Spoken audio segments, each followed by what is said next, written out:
साहब हिमाचल गए थे, हार गए, कर्नाटक गए, हार गए, और ये विश्वगुरु बने फिरते हैं। इनकी बातें सुन लीजिए तो भारत शायद 1947 में ही आजाद हुआ हो, के बाद अब 2014 में आजाद हो गया हो। मेरा अपना मानना है कि कुछ बातें जब समझ में नहीं आती है उसको नहीं बार बार बोलना चाहिए। मैंने आपको एक बार, बेरोजगारी नहीं है, महंगाई नहीं है, अडानी ने कोई महाघोटाला किया ही नहीं है, चीन है ही नहीं। यार आज की डिबेट होने वाली है सुप्रिया सरनेत और सुधांशु त्रिवेदी सर के बीच में, और आप सबको पता है कि जब भी सुप्रिया सरनेत और सुधांशु सर के बीच में डिबेट होती है तो वो हाई वोल्टेज डिबेट होती है। सुप्रिया सरनेत कांग्रेस के उन प्रवक्ताओं में से हैं जिनके दिल में मोदी जी के लिए इतनी नफरत भरी है कि वो डिबेट में आकर कुछ भी बयान देते रहती है। और सुधांशु भाई के तो क्या कहने, वो तो फैक्ट्स की, और सुधांशु भाई के तो क्या कहने, वो जब भी चलते हैं अपने साथ में सबूतों का पिटारा लेकर चलते हैं। सुधांशु भाई की डिबेट देखने का एक ही मज़ा है कि वो जब भी बात करते हैं वो फैक्ट के साथ बात करते हैं। सुधांशु भाई अपने अपोनेंट पर इतने फैक्ट की बात करते हैं कि वो बस उनका मुंह देखने के अलावा और कुछ कर नहीं सकते।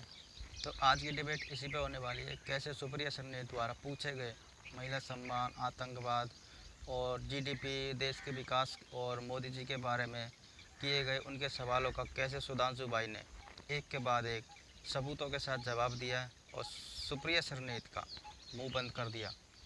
तो चलो आज की डिबेट फिर शुरू करते हैं। और भाई आपसे एक रिक्वेस्ट है यार, अभी तक अपना चैनल मोनेटाइज नहीं हुआ है और अपने पास ना तो अच्छा कैमरा है ना अच्छा माइक है, तो यार आपसे एक रिक्वेस्ट है कि थोड़ा सपोर्ट करो यार, चैनल को लाइक और सब्सक्राइब करो।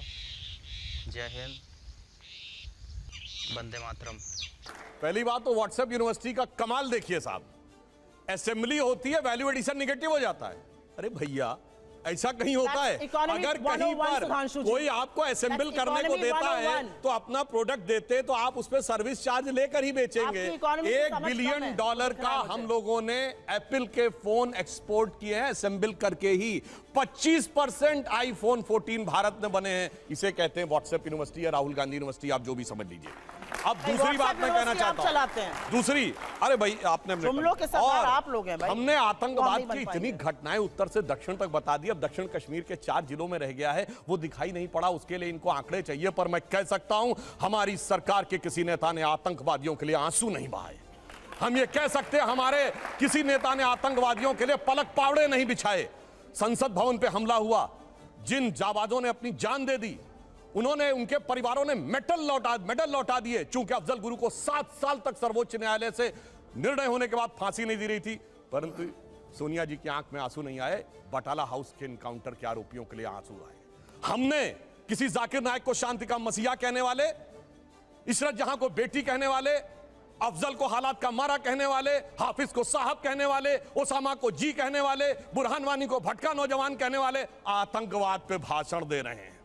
इसलिए अब महिला की बात करता हूं, बिल्किस बानो की बात ये कर रहे हैं। 14 साल वो लोग जेल में रख के आए, मुस्लिम थी इसलिए बोला।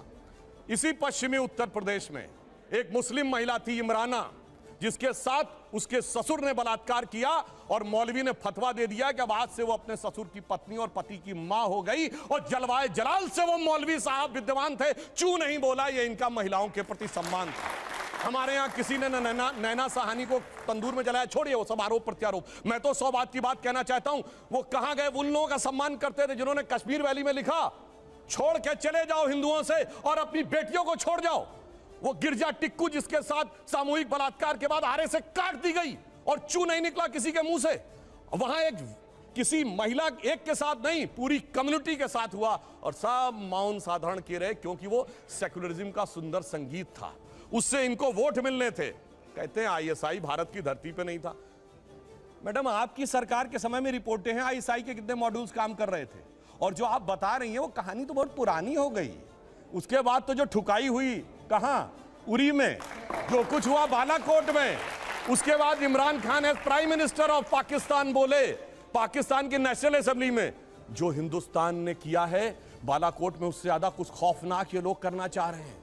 आप ये सोचिए, आप शांति के कबूतर उड़ाते थे और हमने बाज उड़ाए हैं गुरु गोविंद सिंह जी की तरह। और आपने लास्ट में कहा शायद देश 1947 में, 2014 में नहीं, आप 47 से मानते हैं, ये राष्ट्र सनातन है, चिरंतन है, 1947 में पैदा हुआ नहीं है। इसीलिए इस राष्ट्र को कोई अपने को फादर कहने लगता है, कोई क्रिएटर कहने लगता है, कोई राष्ट्र का निर्माता कहने लगता है। ये राष्ट्र वो है। अब लास्ट में एक बात करता हूं, कर्नाटक बात कही, बिल्कुल अच्छी बात है, पर मैं पूछना चाहता हूं, कर्नाटक में चुनाव परिणाम आए, हम हारे और ये जीते, पर पूछना चाहता हूं, राहुल गांधी जी ने जाकर ये कहा था कि इंडिया में डेमोक्रेसी ऑलमोस्ट खत्म हो गई है, सारे संस्थान अब काम नहीं कर पा रहे हैं। तो मैं पूछना चाहता हूं, 2 सुप्रीम कोर्ट के जजमेंट आए जो आपने कहा आपके पक्ष में आए, उसके बाद अब इलेक्शन कमीशन सही है कि नहीं, ईवीएम सही है कि नहीं, आप डेमोक्रेसी से जीते हैं कि नहीं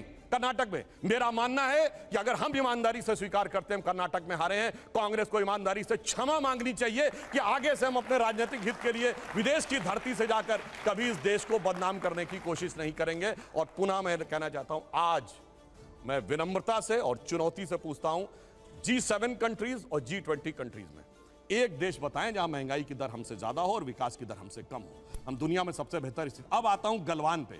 गलवान में हमारे 20 सैनिक बलिदान हुए हैंड टू हैंड फाइट में। देखिए चीन पे इनको कितना भरोसा है। आप प्रैक्टिकली सोचिए, गोली नहीं चली, हाथ की लड़ाई में 20 लोग मारे गए, उधर से एक को घायल नहीं हुआ। ये होती है व्हाट्सएप यूनिवर्सिटी या राहुल गांधी से प्रेरित बुद्धि। ऐसा हो सकता है क्या? इंटरनेशनल मीडिया ने बताया कि 60 के करीब उनके सैनिक मारे गए, उसने एक घायल की भी सूची नहीं जारी की, पर चाइना के डाटा पे भरोसा है और भारत की सेना पे भरोसा नहीं है। और अगर मैं पूछूं, जो हमारे जवान वहां बलिदान हुए थे वो किस रेजिमेंट के थे पता है आपको? बिहार रेजिमेंट। बिहार रेजिमेंट का युद्ध उद्घोष जानते क्या है? बहुत घनघोर सांप्रदायिक लगेगा आपको। बिहार रेजिमेंट का युद्ध उद्घोष है बजरंग बली की जय, मगर वो इनको लगता है सांप्रदायिक। राजपूत रेजिमेंट का युद्ध उद्घोष है राजा रामचंद्र की जय, सुनिए। और जो हमारी गोरखा रेजिमेंट का युद्ध उद्घोष है जय जय महाकाली आयोरी गोरखाली। मगर अफसोस है कि भारत की ऊर्जा ओजस्विता के सारे प्रतीकों को सांप्रदायिक कह कह के आपने उनको भोथरा करने का प्रयास किया। और कर्नाटक में आज क्या हुआ? इनके राष्ट्रीय अध्यक्ष के बेटे आज ही बोले कहे हम सांप्रदायिक संगठनों को नहीं वो करेंगे और आरएसएस को भी हम बख्शेंगे नहीं। अरे भाई, बड़े मियाँ तो बड़े मियाँ, छोटे मियाँ सुभान अल्लाह। और मैं इनसे विनम्रता से पूछता हूं, अब आप अपना वादा निभाइए। आपने कहा था हम 6% मुस्लिमों का आरक्षण देंगे, मुस्लिम आरक्षण देके दिखाइए।